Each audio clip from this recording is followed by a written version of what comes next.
Hey folks, this is the Serving the Peace podcast. I'm your host, Brent Hardy, as always. Josh is not joining me today. Wow, I usually say, as always, Josh is joining me today. Instead, Donn Bradley's joining me today. He's my new special guest for today because Josh is, actually, I don't know what he's doing. I asked him if he was available, he said no.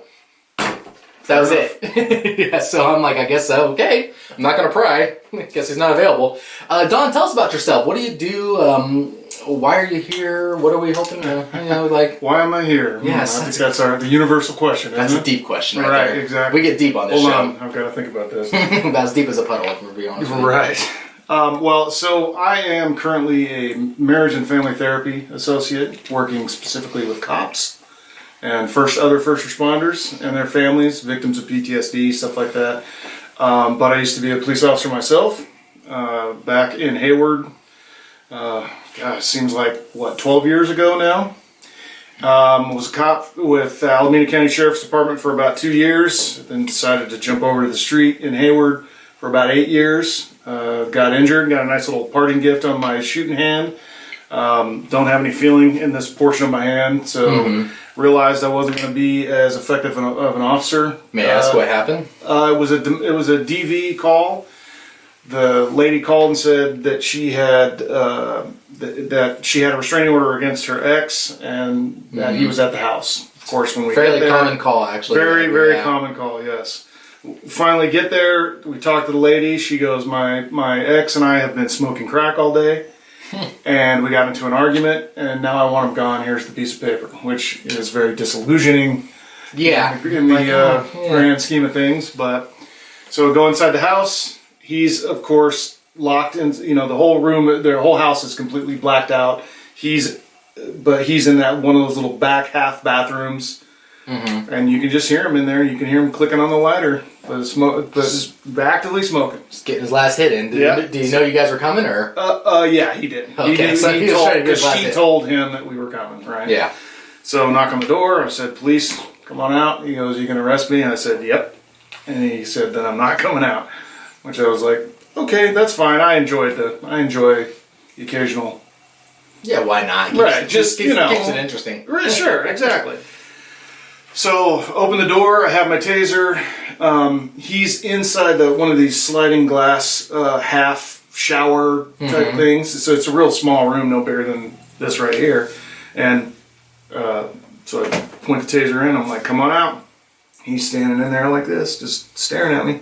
Just holding his pipe? Just holding it up like this. And I was like, "Oh, okay, that's fine." So fire the taser doesn't work, which, we train for, or we're supposed to train for. Right. So I just kind of toss it off to the side. I go in after him. He tries to, so it's my partner and I are there. He tries to come out past me, which is completely not going to happen. But as he does, he knocks the door off the shower. It slams the door behind me as I go in, and it's just me and him inside there. So we get into this big scuffle. I wrestle him down to the ground. I get him kind of pinned, but I can't really do it. I'm kind of stuck because we're stuck against the door. The door can't open. My partner can't come in. I've got him pinned down, but I can't maneuver him over to get his handcuffs on. So I just basically pull out my flashlight because my baton, I don't have enough room to basically expand my baton. Yeah. So I just took my SLX 24, the metal flashlight. Yeah, the big one. Hit him as absolutely hard as I could right across his left shin. Broke his shin and broke my arm at the same time. Oh wow! It popped the humerus bulb off the end of my arm here, and it just tore up all the nerves inside there. So I was. You ended up I don't want to say you had the last laugh, but. Well, I dove on top of him and I just kind of pinned him, tried to keep him from biting me and hitting me and stuff like that.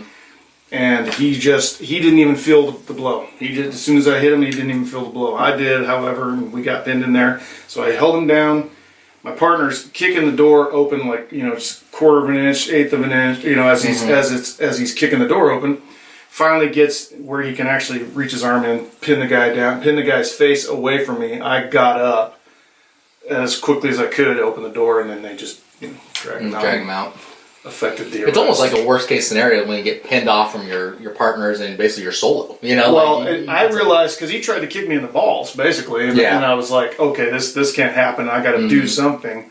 And then as soon as my arm broke, I was like, I pulled it in like a chicken wing and just laid down on top of him, and I said, "Hey man, I'm hurt. I don't know what happened," and so I stayed there and kept, because he was screaming for bloody murder, and I'm not really doing anything, but he believes that he's being, taken advantage of, I guess. But this is while he's actually still smoking. Yeah, exactly. Like he never stops trying to smoke his pipe. Right. Yeah. Tweaker logic, I guess. That reminds me, I was a school resource officer for half a minute, and I had this school that was just all special needs. Like every kid out there had been expelled, or they're just not functioning in regular public school for whatever reason, right? Right. Some were on the spectrum, some had other issues, just they all had something going on. Well, this one kid walks off, and he's a little kid. He doesn't come up to my belly button, right? So he walks off campus, and I'm following him. I was like, hey, man, you need to come back to school, blah, blah. He picks up a rock and throws it at me.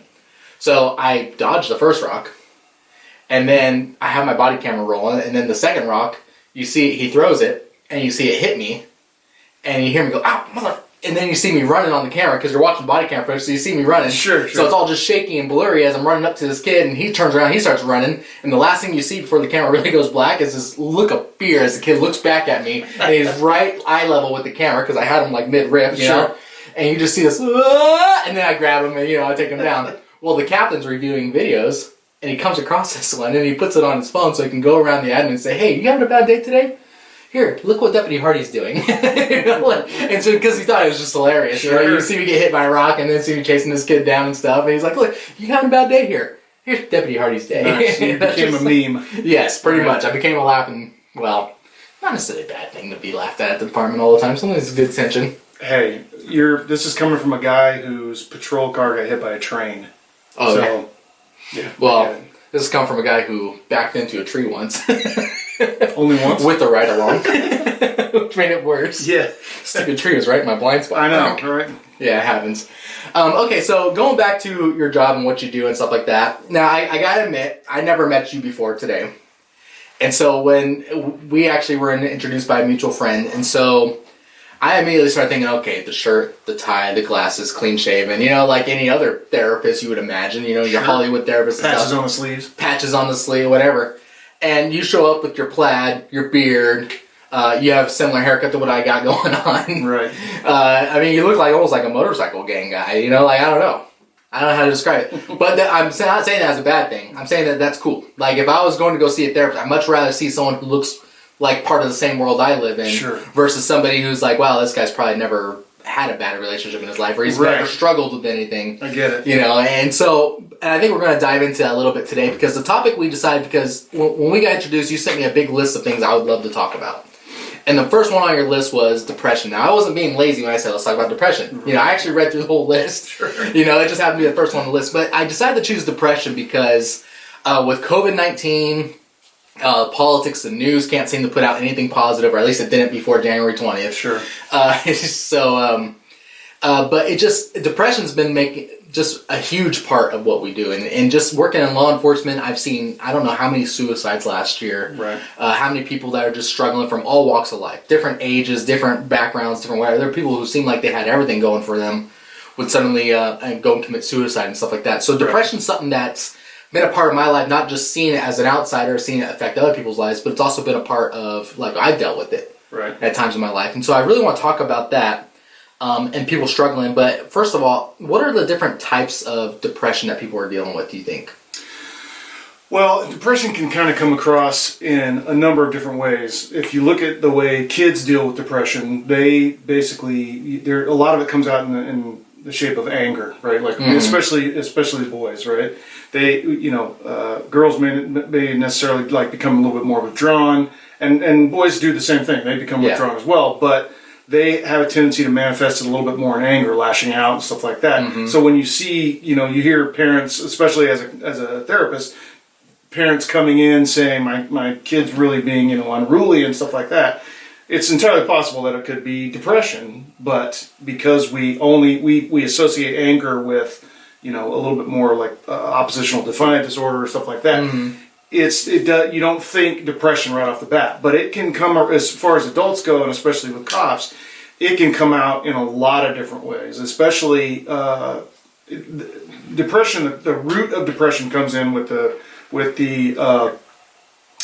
that sense of helplessness and hopelessness, right? This idea like, well, I don't have any other options, so I'm just gonna go with whatever needs to come out, right? Mm-hmm. That's why cops are, drinking their asses off, taking prescription drugs, doing, smoking weed, getting themselves in trouble, doing risky behaviors, right? And that's their version of feeling something other than the fact, just feeling like shit with depression, right? Yeah. So it'll come out it'll come out as treating your family terrible, or withdrawing from your friends, mm-hmm. or drinking too much, or there's a bunch of different ways that depression can actually manifest.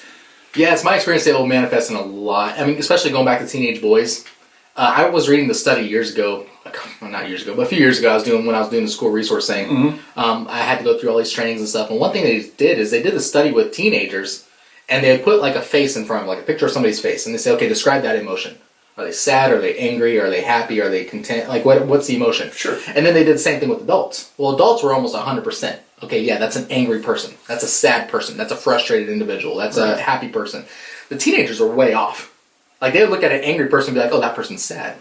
So the way that teenagers perceive things and the way they see it versus what an adult might do, it kind of creates a disconnect.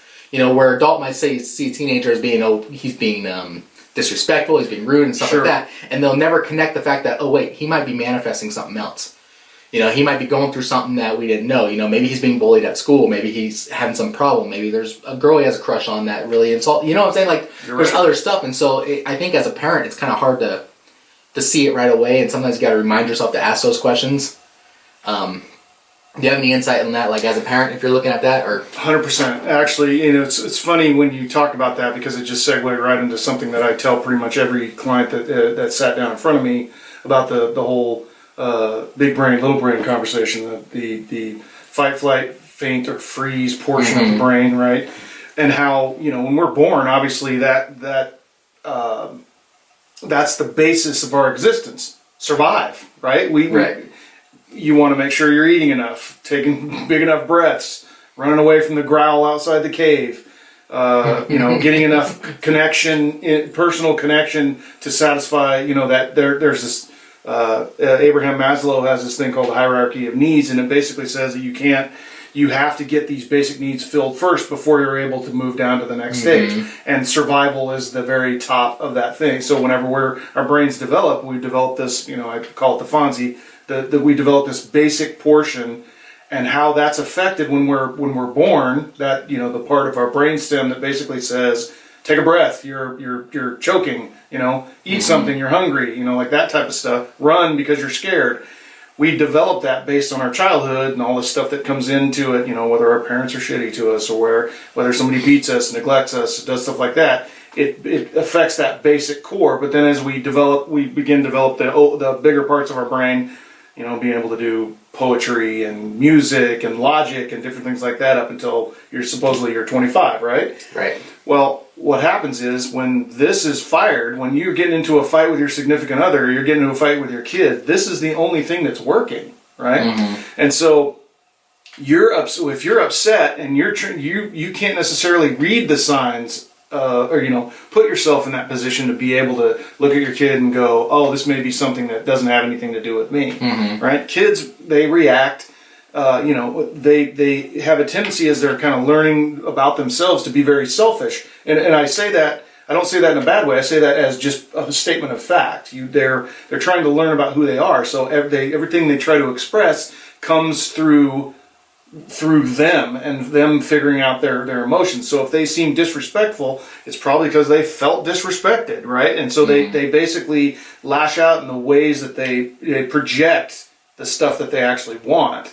And being able to listen to them is probably the biggest and most difficult thing to do, especially when the parent's upset, because they're only using this portion of their brain. Well, if you've ever seen a couple get into an argument, they say, he was being unruly, she was being unruly, or whatever, and then they go back and forth and realize, well, you were only using these portions of your brain. You go into a therapy session and you get all the good ideas and all the good plans and all that kind of stuff. Mm-hmm.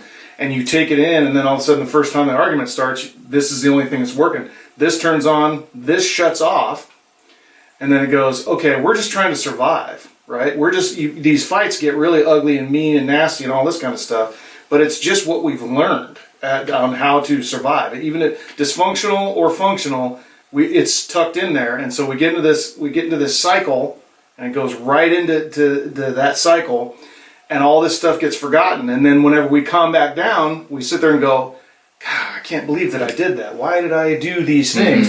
And it's because this portion of your brain, the higher functions, is scrutinizing this portion of your brain for surviving, and that doesn't make any sense. Do you understand what I'm saying? I understand it probably better than you would understand. Let's take a break really quick, and we'll pick up right there with that. Absolutely.